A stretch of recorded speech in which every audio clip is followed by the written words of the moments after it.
সে অনেকদিন আগেকার কথা। জব্বলপুর নামে একটি গ্রাম ছিল। ওই গ্রামের মাঝখানে একটি বড় গাছ ছিল। ওই গাছটির নিচেই গ্রাম পঞ্চায়েত বসতো। একদিন শহরের থেকে একটি লোক এসে গ্রাম পঞ্চায়েতকে বলল, আমরা এখানকার গাছটা কেটে বড় বড় গোডাউন বানাতে চাই, যার বিনিময়ে আমরা আপনাদের গ্রামকে আর্থিকভাবে সাহায্য করব। এই কাজে গ্রামের লোকেদের অনেক লাভ হচ্ছিল, যার কারণে গ্রামের লোকেরা এই প্রস্তাব মেনে নিল।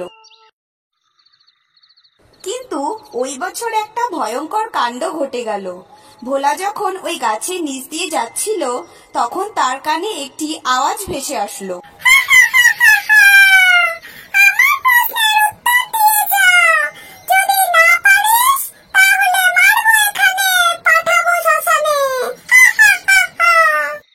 ভোলা এই শুনে ভাগতে গেলে কোনো অদৃশ্য শক্তি তাকে মাটিতে আছড়ে ফেলে দেয়।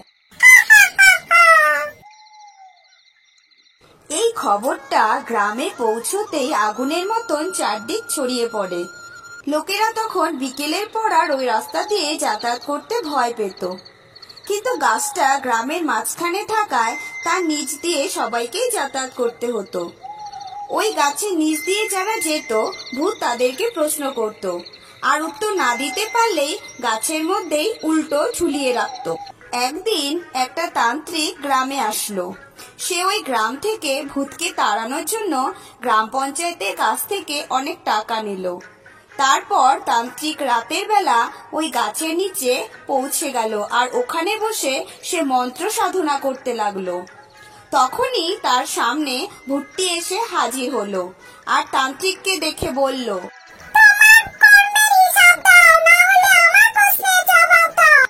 এই কি বলছিস ডাইনি? আমি তোর কোনো প্রশ্নের জবাব দিতে না, তোকে গ্রাম থেকে তাড়ানোর জন্য এসেছি। তান্ত্রিকের কথা শুনে ভূতটি অনেক রেগে গেল, আর তান্ত্রিককে এক লাথি মেরে ফুটবলের মতন ঘুরাতে ঘুরাতে 2 কিলোমিটার দূরে ছিটকে গিয়ে পড়ল। কিছুদিন পর ওই রাস্তা দিয়ে মদন নামে এক ব্যক্তি তার গরুটিকে নিয়ে যাচ্ছিল। সে ওই গাছের ওপর থেকে কেমন একটা আওয়াজ শুনতে পেল।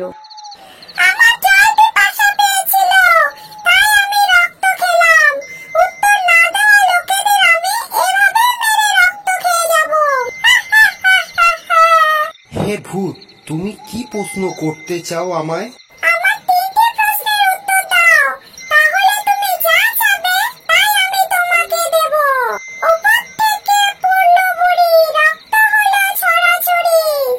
আরে এর উত্তরটা তো একেবারে সোজা, এ তো হলো জামফল।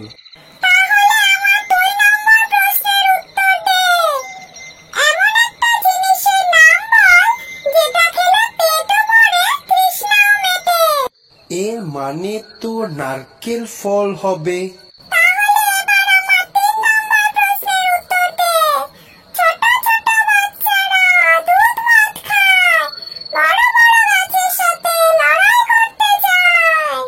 এর মানে তো কুড়োল হবে, কুড়োল। এর মানে আমি বুঝতে পেরেছি, আপনি চান না যে এই গাছটা এখান থেকে কাটা হোক।